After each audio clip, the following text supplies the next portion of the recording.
안녕하세요. 지금 코스피, 코스닥 모두 상당히 회복을 한 상황인데 다들 포트 상황은 회복을 좀 하셨나요? 포트폴리오를 잘 갖추고 있었다면 전부 회복하지는 못하더라도 상당 부분 회복을 했을 것이고, 만약에 한쪽에 편중된 포트를 가지고 있었다면, 특히 IT나 반도체 쪽에 완전히 편중된 포트를 가지고 있었다면 시장 회복에서 조금 소외가 됐겠죠. 포트를 집중해서 짠 사람은 그 분야에 대해 그만큼 강한 확신이 있다는 것이고, 투자는 시간 정해놓고 언제부터 언제까지 하는 것이 아니기 때문에 지금 시점에 소외가 좀 됐다고 하더라도 엄청나게 그 박탈감을 느낄 필요는 없다고 생각합니다. 결국 투자는 어떤 기업을 어떤 가격에 선택했느냐의 싸움이기 때문에 선택이 옳았다면 자기 차례가 이제 돌아오겠죠. 지금 시장이 굉장히 정신없습니다. 언택트가 뜨다가 갑자기 음식료가 뜨고, 그러다가 이번에는 은행과 유통이 실적이 나오고 갑자기 확 올라갔죠. 이 분야 기업을 포트에 미리 넣고 있으신 분들은 알겠지만, 언택트, 음식료, 은행 뭐 이런 쪽은 하락 대비 실적이 괜찮다고 컨센서스가 있던 분야였어요. 그래서 최근에 돌아가면서 주가가 급등을 했고요. 포트에 이런 부분이 미리 잘 담겨 있는 분들은 상승을 누리거나 실적 보면서 비중 조절을 좀 하면 되는데, 이제 지금 시점에서 마음이 급한 사람들은 하락장에 손절하고 그 뒤로 현금만 잔뜩 들고 있거나 혹은 소외된 섹터에 집중된 포트폴리오를 보유한 분들일 거예요. 오늘은 특히 이런 분들을 포함해서 지금 시점에서 투자자가 할 수 있는 최악의 선택이자 최악의 실수에 대해서 이야기를 해보려고 합니다. 이런 때의 실수를 줄이는 것이 굉장히 중요하거든요.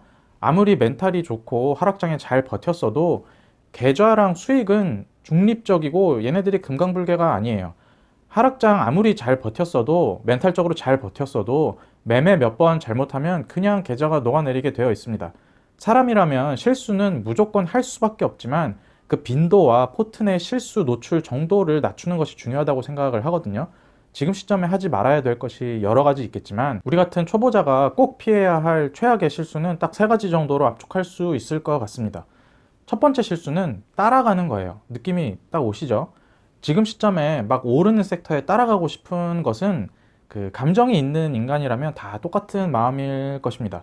내 종목은 이번 사태로 실적 타격도 있을 것 같고 주가도 회복이 안 된 상태로 계속 누워 있는데, 저쪽 섹터 저 종목은 그냥 하루가 다르게 회복되고 어떤 종목은 지금 이 시국에 52주 신고가를 찍고 있고, 그러면 당장 포트 다 밀어버리고 따라가고 싶어지죠. 투자 시작한 지 얼마 안 된 사람은 이렇게 특정 섹터가 돌아가면서 오르는 순환매에 대해서 환상을 갖고 있을지도 몰라요. 순환매 따라서 샀다가 오르면 팔고, 다시 순환매 시작되는 섹터로 갈아탔다가 오르면 다시 팔고, 이렇게 돌아다니면서 매매가 실제로 될 거라고 착각하는 사람들이 있더라고요. 실제로 모멘텀 투자를 통해서 수익을 내시는 분들도 있긴 있어요. 그런데 이게 제가 아는 선에서, 물론 제가 모르는 초고수가 있을 수도 있지만 그런 방법을 따라하는 것은 우리한테 해당 사항이 없는 이야기니까 제외하고요. 제가 아는 선에서 이 모멘텀 투자로 정상적이고 상식적인 투자를 하면서 수익을 내시는 분들이 하는 방법은 흔히 투자자들이 착각하는 방법이랑 약간 다릅니다. 지금 시점에 포트를 밀어버리고 수익 나는 섹터 막 쫓아 들어가는 사람들은 그렇게 따라가서 먹고 나오고 그 다음 섹터 또 먹고 그 다음 섹터 또 먹고, 이런 매매가 가능할 거라고 생각을 하는데요. 제가 제 선에서 본 모멘텀 투자를 잘 하시는 분들은 이렇게 따라가는 분들이 아니고 포트를 미리 깔아놓은 분들이었어요. 포트폴리오를 미리 시장에 5회 대비 실적이 잘 나올 섹터나 아니면 확정된 미래를 가진 섹터에서 좋은 종목을 미리 깔아놓고, 그 섹터가 주목받아서 돈이 들어오고 실적이 찍히고 주가가 상승하면 수익을 실현하는 형태였고요. 저렇게 막 섹터를 찾아서 쫓아가고 따라가고 이러면 대부분의 경우에 이미 거의 다 오른 다음에 들어가는 형국이 되죠. 즉 다시 말하면 모멘텀을 보고 투자한다는 것은 회사의 실적 모멘텀을 미리 보고 미리 선점한다는 의미이고, 미리 선점한다는 것은 기업과 산업에 대한 이해가 바탕에 깔려 있다는 말이거든요. 실적 모멘텀은 안 보고 주가 모멘텀만 보고 따라가는 것 같이 기본적인 부분은 무시하고 한참 오른 섹터 따라다니는 매매를 통해서 매번 그 수익을 다 낼 수 있을 것이라 생각하는 것은 거의 망상에 가깝습니다. 오히려 미리 선점할 자신이 없다면, 그리고 내 선택이 맞고 내가 택한 기업의 사업과 재무와 미래가 흔들림이 없다면 그거 막 선점에 집착하면서 있는 것보다는 차라리 지금 투자하는 기업의 자리를 지키는 것이 성공할 확률이 더 높아요. 주가가 재평가되는 것은 굉장히 짧은 순간입니다. 대가들의 책에 전부 공통으로 나오잖아요. 투자의 대부분은 기다림이라고요. 잔디가 자라는 것을 보는 것과 같다라고 여러 책에 나옵니다. 실제로 우리가 지수를 통해서 주식의 연평균 수익률이라고 알고 있는 평균 7%의 수익도 거의 대부분이 상승률 기준 상위 1%의 보유 기간을 통해서 스텝업 하는 수익이에요. 나머지는 지루한 기다림입니다.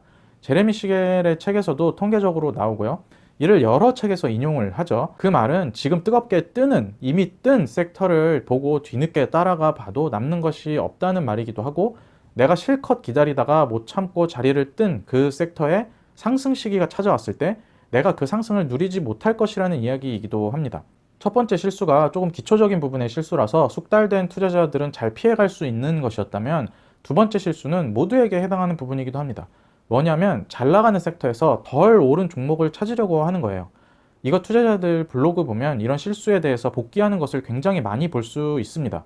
기업을 좀 보고 산업에 대한 이해가 있는 사람은 막 모멘텀이 있는 섹터 뒤늦게 쫓아다니면서 기업 안 보고 이거저거 사는 수준은 한참 벗어났기 때문에 묻지마식으로 따라다니는 실수는 안 하는데, 오히려 잘 나가는 섹터에서 그래도 아직 덜 오른 종목을 내가 발굴해서 찾아내려고 하죠. 그래서 키 맞추기 할 때 그 수익을 얻으려고 많이 노력을 하는데요. 제가 이런 류의 투자를 경계하는 이유는 이게 실패한다라는 뜻이 아니고요. 우리 같은 초보 투자자들은 실수할 확률이 굉장히 높기 때문이에요. 우리는 이미 알고 있잖아요. 시장에서 뭔가 싸게 거래되고 동종 업계 경쟁사 대비 할인된 가격으로 가치평가를 받고 있다면 그 회사가 가진 문제점이 있다는 뜻이에요. 혹은 시장이 어떤 부분에 대해서 우려를 하고 있다는 것이죠. 한 예로 지금 음식료 시장에서 상대적으로 소외를 받고 있는 오뚜기를 보더라도, 시장이 지금 음식점에 납품하는 물품에 대한 실적 악화 우려라든지 아니면 라면 매출에 있어서 한 단계 거치고 나가는 부분에 대한 수익성 저하 우려, 이런 많은 우려들을 하고 있어서 동종 섹터 대비 상대적으로 소외된 모습을 보이고 있거든요. 물론 이 문제가 그저 우려에 불과하다면 향후 주가가 제자리 찾아가겠지만, 여기에 투자하기 위해서는 이 문제가 그저 우려에 불과하다는 것을 납득하기 위한 조사와 공부가 필요합니다.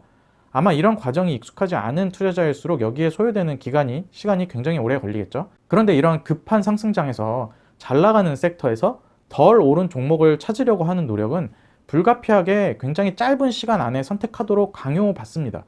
시도 자체가 저 섹터의 모멘텀을 먹기 위한 움직임이기 때문에 그 산업과 소외된 기업에 대한 충분한 이해도가 없는 사람일수록 깊은 부분까지 잘 모르는 상태에서 선택을 할 가능성이 높아요.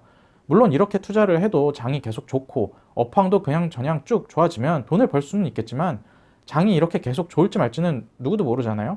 지금 뉴스 하나만 나와도 위아래로 몇 %씩 장중에 왔다 갔다 할 만큼 투심 자체가 불안한 상황에서 잘 알지도 못하고 깊은 이해도가 없는 종목을 단지 덜 올랐다는 것만 보고 찾아가려고 하는 시도는 굉장히 실수하기 좋고 실패할 확률이 높은 투자라고 생각을 해요.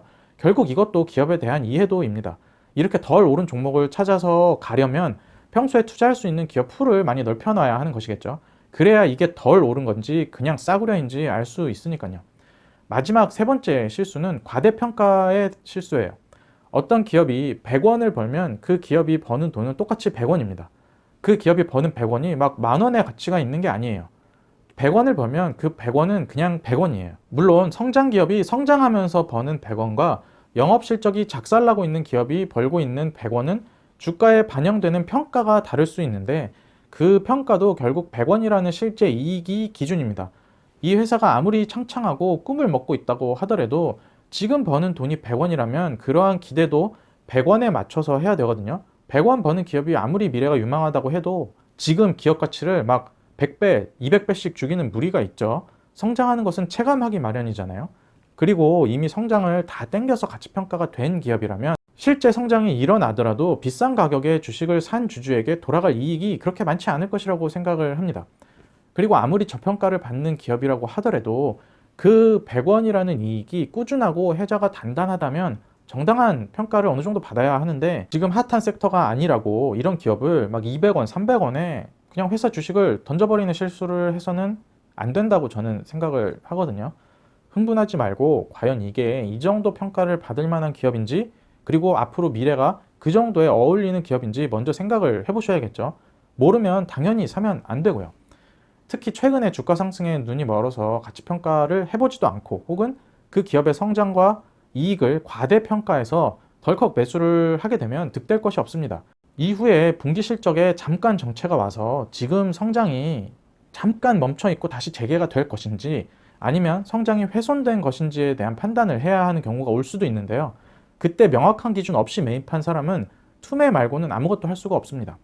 장기적인 투자의 성패는 지금 당장 종목 한 개, 두 개, 뭐 이런 데서 약간의 초과 이익을 얻는 것에 달려있지 않고 높은 승률을 지속적으로 누적시켜서 투자금을 꾸준히 불려나가는 것에 있다고 저는 생각을 하거든요. 앞서 말한 세 가지 실수 모두 급해서 생기는 실수예요. 남들 다 수익 회복한 것 같은데 나만 회복 못한 것 같고 이대로 있다가는 영영 회복을 못할 것 같고 그런 불안감 때문에 성급한 선택을 하게 되는데요. 이럴 때일수록 중요한 것이 내가 투자한 회사가 과연 옳은 선택인지 점검하는 것입니다. 방향이 맞아야 내 기다림도 의미가 있으니까요. 방향이 맞고 선택이 맞다면 내 길을 가면 분명히 빛을 봅니다. 제가 리그 오브 레전드라는 게임을 굉장히 좋아하고 유튜브나 아프리카로 스트리밍도 자주 보는데요. 이 리그 오브 레전드의 한국 프로리그를 LCK라고 하거든요. 이 리그 오브 레전드는 전 세계 월간 유저 수만 뭐 거의 9천만 명? 뭐 이 정도가 넘는 엄청난 시장성을 보유한 게임이에요. 그리고 그 중에 특히 LCK 위상이 굉장히 높습니다. 우리나라 리그 위상이 굉장히 높아요. 거의 전 세계 벤치마크이자 레퍼런스급인데 그 LCK에서 이번 봄 시즌 중계를 할 때마다 나오는 노래가 있었어요. 두둥 등장이라고. 이거 중독성이 엄청난 노래거든요. 이 노래 나오면 채팅창에 막 두둥 등장이라고 아예 도배가 되어버리는 진품병을 볼 수도 있습니다. 그 정도로 사람들이 좋아하는 노래고 외국인도 엄청 좋아합니다. 근데 이거 노래 부르는 래퍼가 쇼미더머니 출신인데 우승자가 아니에요. 쇼미더머니 파이널 근처에도 못 간 래퍼인데 결국 자기가 가진 색과 실력으로 이렇게 주목받더니 결국에는 LCK 스프링 시즌 결승전에서 개막곡을 직접 부르게 됐어요. 이거 국내 조회수만 며칠 만에 수십만이 넘어갈 정도고 LCK 파이널 무대는 전 세계가 주목하는 무대거든요. 그 파급력이 제 기준에서는 쇼미더머니랑 비빌 정도가 아니라고 생각을 해요. 이 래퍼가 머시베놈이라는 래퍼인데 이 래퍼는 쇼미더머니라는 아주 짧은 기간의 경합에서 금방 탈락했지만 그동안 지키고 갈고 닦아온 자기 색과 자기 실력을 바탕으로 결국 빛을 봤어요. 이 래퍼에게 1%에 해당하는 상승 구간은 LCK 파이널이었겠죠. 우리 투자자도 똑같다고 생각을 합니다. 우리는 지금 당장의 토너먼트나 시간을 짧게 정해놓고 수익률 게임을 하는 투자를 하는 것이 아닙니다. 옆에 사람이랑 수익률 차이가 나도 상관없어요. 결국 내 페이스로 가면 머시 베놈처럼 빛을 볼 날이 옵니다. 중요한 것은 내가 가진 것이 있느냐 하는 것이겠죠. 옆 사람 수익률 보고 시장 수익률 보고 마음이 급해서 잘못된 선택을 하기보다는 내가 가진 것에 집중하면서 기회를 보고 내가 가는 방향이 맞다면 그것을 고수하는 것이 굉장히 중요하다고 생각해요. 차선 계속 바꾼다고 목적지에 엄청 빨리 가는 것은 아니에요. 다들 경험해 보셨죠? 지금 장에 급할 수 있는데 급할수록 한 번 더 내가 가진 기업을 생각해 보고 투자를 하셨으면 좋겠습니다. 결국 투자는 내가 가진 기업이에요. 내가 어떤 기업을 가지고 어떤 투자를 하고 있느냐에서 결정이 됩니다. 다들 성공적인 투자를 하셨으면 좋겠고요. 연휴 즐겁게 보내셨으면 좋겠습니다. 여기까지 들어주셔서 감사합니다.